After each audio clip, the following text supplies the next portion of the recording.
we talked a little bit about the loss of your mom, and you coming Mother's Day to visit. Tell me about the impact that your mom, like, to have the mother that you had. Mm-hmm. This is Why Fathers Cry at Night. This is Right. your memoir, Yep. poems and letters and recipes.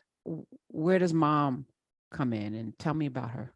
Yeah, so I was doing this interview last week about the book, and the interviewer, she asked me about my dad and how he raised us and how he loved us. And as a child, I thought it was really harsh and really just singularly focused on words and books. It's like everything can't be about the dictionary and your dissertations and the books that you publish, that you sell. Everything can't be about me working for you. I worked for him as a kid. I was licking stamps on envelopes for catalogs to be sent out. I was standing behind the table selling books. I just found a book that I used to sell for him that he distributed. It's a book called Mad at Miles by Pearl Cleage. So I as a kid, I didn't want to have to do all that. Like, books were punishment for me. They were a chore. Contrarily, my mother made words and books and stories fun. So she was the one who would come in your room and just recite a Langston Hughes poem. Folks, birthing is hard and dying is mean. So why not get yourself a little loving in between? Like, she was the funny one and the cool one. So I grew up with this balance of books as books as punishment and reward. Books as boring and cool. And I think I've tried to, I haven't tried. I have taken both of their sort of perspectives and ideas and loves of literature and sort of fused them into so my mother was the one who made it all seem just like this really interesting and engaging. Well, you open your book, Why Fathers Cry at Night, a memoir and love poems, recipes, letters, and remembrances. I was 2. It was my birthday. She gave me wooden blocks in all shapes for me to fit into a wooden box, a puzzle of sorts. She showed me how to do it once, maybe twice, then said with a smile, "Now you figure it out, son." I said, "Okay, mommy." It took a while, but I did. And of course, I wanted to do it again and again. And she sat right there while I did, hugging me, wiping chocolate ice cream from my lips, telling me to be careful not to get any on my favorite black and white dashiki. At some point, she got up because she had to go to work or cook or have a life. And I was mad and sad and unsure again, but her job was done. I'd figured that puzzle out enough times to do it by myself, and she knew that. This is what you're talking about, right? I'm reading Johan Hari's Stolen Focus. And the last couple of chapters, it talks about ADHD, how we are raising children, how we're teaching children, and it was profound to me when he said, which I knew, that our education system is designed to send people to the factories.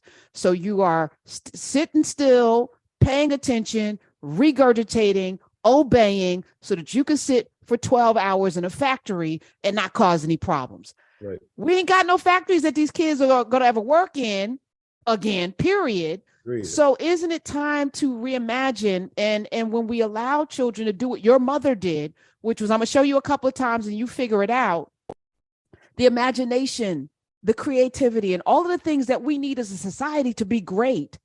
So I'm imagining we won't have the next, I keep asking for the next Steve Jobs or the next Bill Gates, who was in his garage figuring out how to put together a computer and software and code and all. Yes, he had a good school system that had computers, but he was able to just take stuff apart and put it together. Nobody was supervising and telling him how to do it.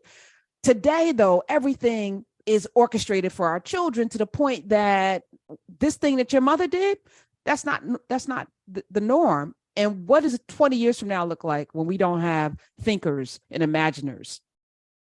And that's why the books are so important, Karen, because when we in children's literature, we're not just about entertainment. We are writing books that will hopefully help young people imagine their place in the world, imagine a different world, perhaps a world. That's what books do. Books open up a world of possibility for young people, which is why this whole banning thing is so anti-human. Like at its core, it's anti-development of human beings, because books transform us. They transform, I know it. Like I see it every day, not just in my own kid's life, but in the young people that I interact with and engage with around the world. I see the light bulb that goes off when they read a book that makes them want to keep reading. Like that's ultimately what it's about. You talked about Kujichagulia's self-determination. Let's add in Kuumba, the seventh day of Kwanzaa, creativity. Like that is so important and so necessary in our kids developing a proper identity, a purpose, and direction. 866-801-8255. Kwame Alexander is here. In that opening, you also share, and it's brilliant, the tie-in that losing your mom shattered pieces of your life, like puzzle pieces, that you now have to figure out how to put together. I'm reading also Malidoma Somé for the first time, and it is transformative when he talks about the need for community, that every human needs that. Unfortunately, the way we've been conditioned is that we expect something from community. We don't come to community serving.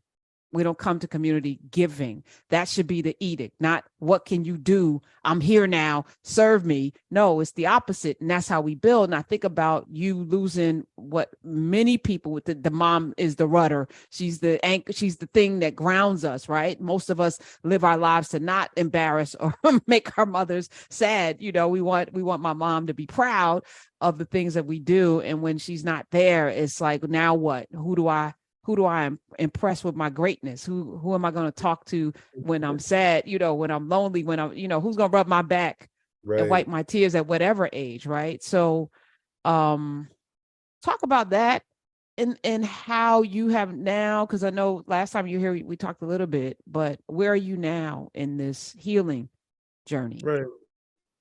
So, when she passed away on September the 1st, 2017, I immediately went into Kwame business mode. Kwame the planner. And I'm like, I'm going to produce the best funeral tribute to my mom ever.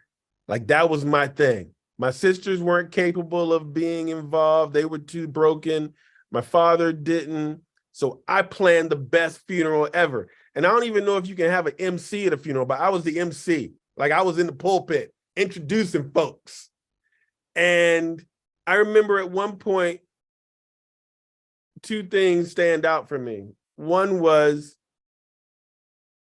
looking at my sisters in the front row in the pew and thinking how broken they looked and thinking how pitiful they looked and thinking, man, I'm good. I'm together.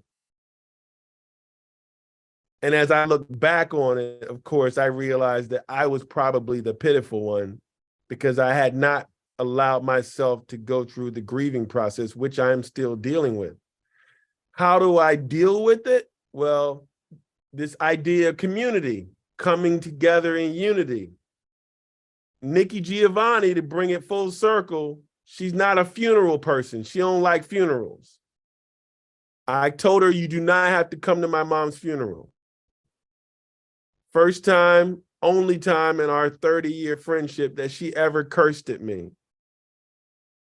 And she said, why do you think I would not show up at your mother's funeral? You still need to know you have another mother here. And this idea that we are able to grieve and heal and survive like we always have, because we are a village, because we rely on each other, because we give and we receive, because of family. And that's the way that I've been able to I'm not a grown man, I'm a growing man. That's the way I've been able to grow, is because of the people around me.